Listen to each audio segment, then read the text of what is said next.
சரி சொல்லுங்க. அதனால்தான் இப்போது குங்கும பொட்டு வைப்பாங்க தாய்மார்கள். அதனாலயா? ஆமா. ஆகட்டும். இப்ப வைக்கிறாங்களா? வைக்கிறாங்க. யார் வைக்கிறாங்க? ஸ்டிக்கர் போட்டு வைக்கிறாங்க. அது முன்ன பாட்டு வச்சு ஸ்டிக்கர் போட்டுனால ஒரு பாக்கலாம். இப்ப எங்க அம்மா பொண்டாட்டில என்ன பண்றாங்க? ஸ்டிக்கர் போட்டு எடுத்து ஓட்டுறாங்க, பாத்ரூம்ல ஒட்டு போறாங்க. குளிராக எட்டு ஓட்டுறாங்க, பாத்ரூம்ல ஒட்டு போறாங்க. என்ன பண்ணிட்டோம்? குங்குமம் போட்டு தான் நம்ம சொன்ன யாரு கேக்குறாங்க? குங்குமம் போட்டு வைக்கலாம் வைக்க மாட்டேங்கிறாங்க. நம்ம என்ன பண்ணிட்டான்?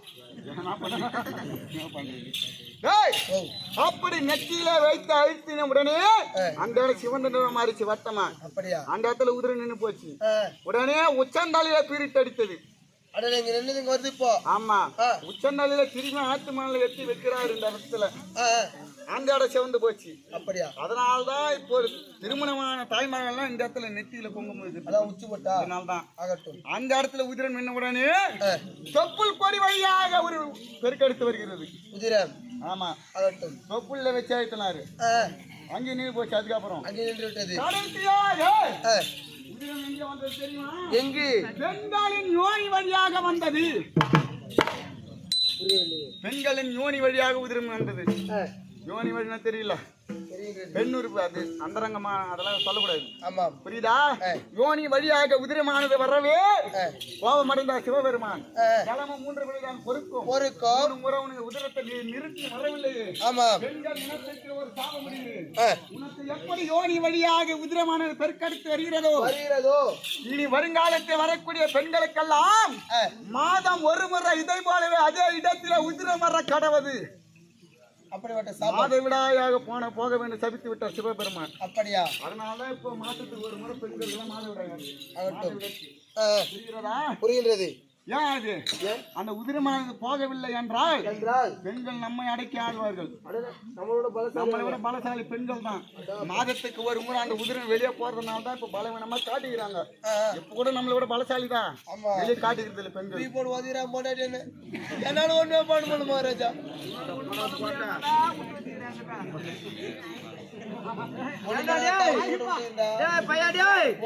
உனக்கு மட்டுமா பொண்டாட்டி? எனக்குதான் பொண்டாட்டி. பாப்பாலே வச்சுக்கிறேன் பாரு. அப்படி சபித்து விட்டார். உடனே சுவாமி அந்த திருமணம் செய்து கொள்ள வேண்டும் என்று சொல்ல 2 பேர் திருமணம் செஞ்சுக்கினாங்க. அப்படியா? திருமணம் செய்து கொண்டு அந்த ஆற்று மணலிலே மதியான பொழுது உச்சி வேளையிலே இருவர் ஆற்று மணலில் நடக்க நடக்க நடக்க நடக்க அந்த அம்மாவுக்கு சோர்வாயிடுச்சு. உதிரை வெளியே போச்சுல்ல. உடல் தேகமானது அயற்சியாகி விட்டது. சுவாமி, இனிமேல் என்ன நடக்க முடியவில்லை. நான் ஓய்வு எடுக்க வேண்டும் என்று சொல்ல சிவபெருமான் என்ன பண்ணார்? தன்னுடைய தொடையே தலையானையாக மாற்றி கால் மேல தொடை மேல படுக்க வச்சுனார் அந்த அம்மாவை. அந்த அம்மாவானது உறங்கி விட்டார். உடனே திருப்பார் கடலில் இருந்து திரிசங்கும் ஜெயகண்டிகம் வந்து முழங்குகிறதாம். என்னவென்று? ஓம் நமோ நம சிவாய நமக. ஓம் நமோ நம சிவாய நமக.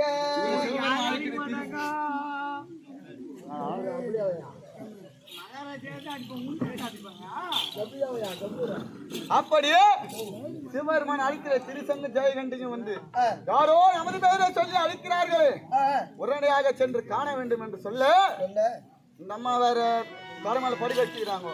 தூக்கத்தை கலைக்கூடாது. நித்திரை பங்கம் செய்தாரானால் நித்திரை பங்கம் செய்தால் அதை விட பாவம் வேற இருந்து தூக்கத்துல ஒருத்தர் எழுப்பக்கூடாது பாதியிலே. அப்படியா?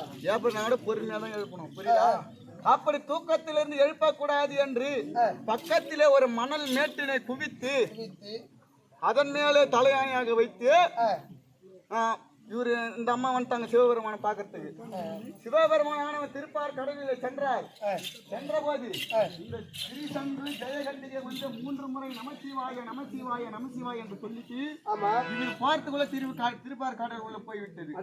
சென்று பார்த்தார், எதுவும் காணவில்லை. ஏமாந்து திரும்பினார். இந்த அம்மா படி வயசு போனார் பேர்.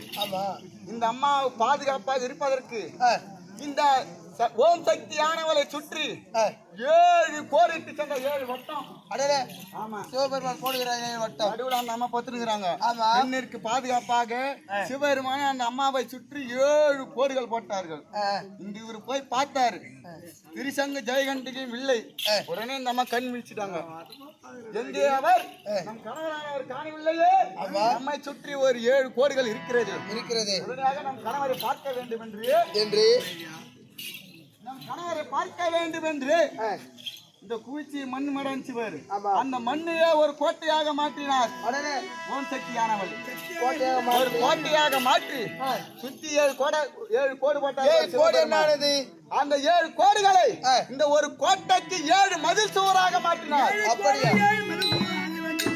மதில் சுவர் எதா செய்யப்பட்ட சுவர் விபூதியால் செய்யப்பட்ட கோட்டை மதில் சுவர்கள் எதுக்கு பார்த்து இந்த 7 சுவர் இருக்குது பாரு இது பெண்ணால் ஏற்படுத்தப்பட்ட கோட்டை கோட்டைக்கு வெளிப்புற சோதனை இது பெண்ணால் உருவாக்கப்பட்ட கோட்டை ஆமா சிவபெருமான் அங்க போயிட்டு படியாளுக்கு போயிட்டாரு ஆமா இந்த அம்மா என்ன பண்ணாங்க அந்த மண் ஒரு கோட்டையா மாத்தினாங்க பாரு அந்த மணலிலே ஒரு சிவலிங்கத்தை செய்து பூஜித்து வந்தார் அதற்கு பூஜை செய்கிறார்கள் அங்க ஒரு கல்யாண முருங்கை மரம் இருந்தது அது ஒரு ஏற்பட்டது ஒரு முருங்கை மரம் ஏற்பட்டு படியாளருக்கு போயிட்டாரு படியாளர் இருந்தா எப்படி மும்மூர்த்தி கடவுள்கள 3 பேர்கள் அந்த நாராயணன் வந்து இந்த அம்மா உருவாக்குனாங்க நாராயணன் தொப்புள் கொடியில இருந்து ஒரு தாமரையில பிறந்தவர் பழக்கம் தொழிலை மேற்கொண்ட பிரம்மதேவன் அப்படியா ஆமா பிரம்மதேவன் தான் இந்த உலகத்தை படித்தவர் அப்படியா முந்தியில தாமரை படைத்து தாமரையிலே ஒரு பிரம்மனை படைத்த பிரம்மன் மூலமாக எறும்பு முதல் 8000 ஜீவராசிகளை படைத்து சாட்சியக்கூடிய அந்த 3 கணவர்கள் எத்தனை தொழில் தெரியுமா 3 பேருக்கும் யாருக்கு என்னென்ன தொழில் சொல்லு பார்க்கலாம் படைத்தல் யாரு பிரம்மாவுடைய தொழில் படைத்தல் பிரம்மாவின் தொழில் படைத்தல் நாராயணனுடைய தொழில் காத்தல் ஆள்லாம் தான் பாக்குறான் கொடுக்க மாட்டேங்கிறீ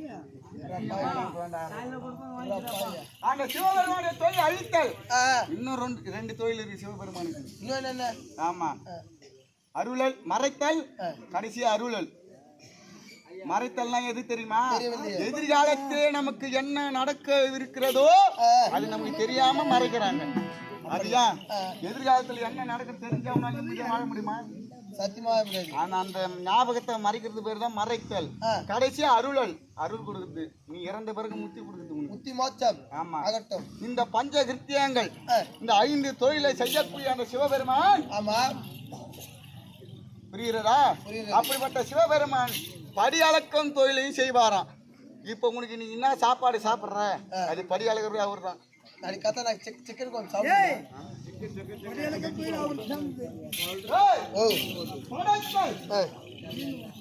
ஆங்கிலத்திலே நம்ம பேர் தான் வச்சுக்கிறாங்க கடவுளுக்கு இங்கிலீஷ்ல என்ன காட் என்ற பேர் எப்படி வந்து தெரியுமா படைத்தலுக்கு இங்கிலீஷ்ல என்ன ஜெனரேட்டர் அது முதல் எழுத்து காத்தல் காத்தல் இங்கிலீஷ்ல என்ன ஆர்டினேட்டர் அதுக்கு ஓ கடைசி அழித்தல் டெஸ்ட்ராய்டர் டி முதல் எழுத்து வந்துச்சா 3 சேர்த்தா இப்படி மும்மூர்த்தி கடவுள் செய்யக்கூடிய தொழிலை வச்சுதான் வெள்ளக்காரன் நம்ம பேர் அந்த பரமனானவர் படியளக்கம் தொழிலை செய்வதை காண வேண்டும் பார்வதா தேவியானவர்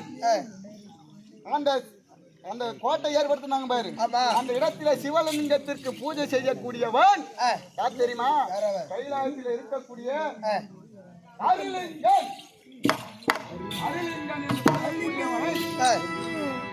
இந்த பூஜையாலேயே வச்சிட்டாங்க இந்த கோயிலுக்கு உடனே இந்த சிவபெருமானை பார்க்கறதுக்கு வராங்க இந்த அம்மா இப்படி போவோமோ சிவபெருமான் அந்த கோட்டை உள்ள வர்றாரு என்ன இது பார்வதி தேவியை சுற்றி 7 கோடு தானே போட்டு போனோம் அந்த சுற்றி இருக்கக்கூடிய 7 கோடானது 7 மதில் சுவராக காட்சி அளிக்கிறது என்று அது உள்ளே சென்று பார்த்தால் அது உள்ள ஒரு கோட்டை இருக்கிறது அந்த கோட்டையின் உள்ள ஒரு லிங்கமானது இருக்கிறது அந்த லிங்கத்திற்கு அருளிங்கம் என்ற பூஜை செய்து கொண்டு வருகிறான் பின்னாடி அந்த செவுத்துக்கு பின்னாடி பார்த்தாரு இது பெண்ணால் ஏற்படுத்தப்பட்ட கோட்டை என்று எதிர்த்து போனாங்க பாரு என்ன ஒரு ஆணவம் அந்த பெண்பாவை ஆணவம் அக்கிரமம் கிடையாரா மக்கரா என்ன ஒரு ஆணவம் இருந்தால் ஒரு பெண் ஆணவம் இப்படி எழுதிருக்கலாமா ஆணவம் தானே அது பேரு இது பெண்ணாலே அழிந்து போகட்டும் இந்த கோட்டை அது கீழே இது பெண்ணாலே அழிந்து போகட்டும் என்று இவர் சாபம் முத்துட்டாரு. எப்படி பெண்ணால் உருவானதோ அது போல இது பெண்ணாலே அழிந்து போகட்டும் என்று சாபம் முத்துட்டாரு. பிறகு பார்வதா தேவி வந்தாங்க. அங்க பூஜை செய்து கொண்டிருக்கிறவங்க உடனே பக்கத்தில் இருந்த கல்யாணி மாத்தல் ஒரு பெண்ணானவள் உதித்தாள். அவள் பேர் தான் கல்யாணி. கல்யாணி இந்த சிவபெருமானும் பார்வதா தேவியும் அந்த பூஜை செய்து கொண்டிருந்த அந்த அருளிங்கனுக்கு இந்த கல்யாணி என்ற பெண்ணை திருமணம் செய்துவிட்டு இந்த அந்த கோட்டை இது பாரு அது ஒரு நாடாக மாறிவிட்டது. அதே ஒரு நாடாக மாறி சிவன் வந்து அமர்ந்து நந்தம் இருந்தபடியால் அந்த நாட்டிற்கு சிவனந்தாபுரி சிவனந்தாபுரி சிவனந்தாபுரி என்று பெயர். சிவனந்தாபுரி என்று அந்த நாட்டிற்கு பெயரை வைத்து அந்த அருளிங்கனும் கல்யாணியும் மகாராஜா மகாராணியாக பட்டம் சூட்டிட்டு போயிட்டாங்க. அப்படியா? மேல கைலாயத்துக்கு போயிட்டாங்க. ஆமா, அந்த அருளிங்கனம் இந்த கல்யாணம் திருமணம் செய்து கொண்டு ஆமா சுகபாகத்தில் ஒரு ஆண் பிள்ளை பிறந்தான். அவனுக்கு மகனாக பிறந்தவன் யாரோ குருலிங்கன்.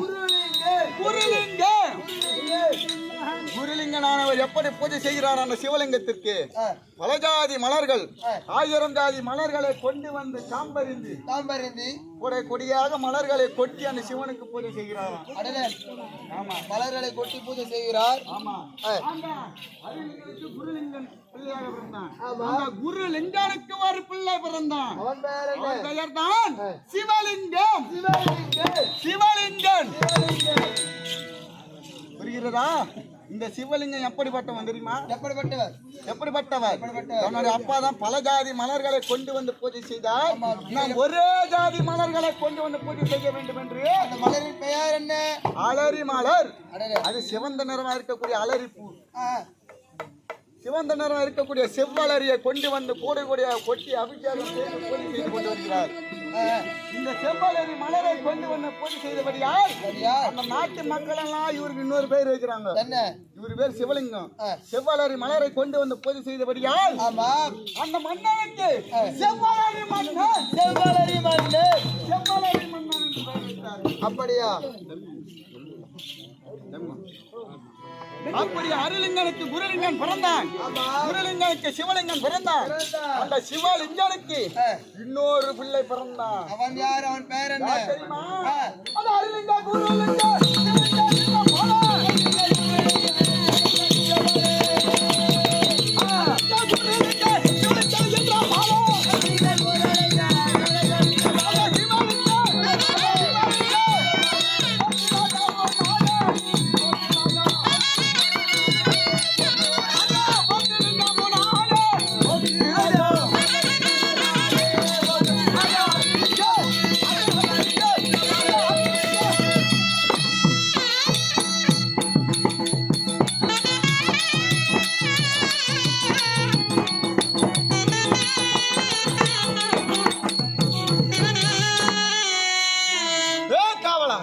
ராஜா?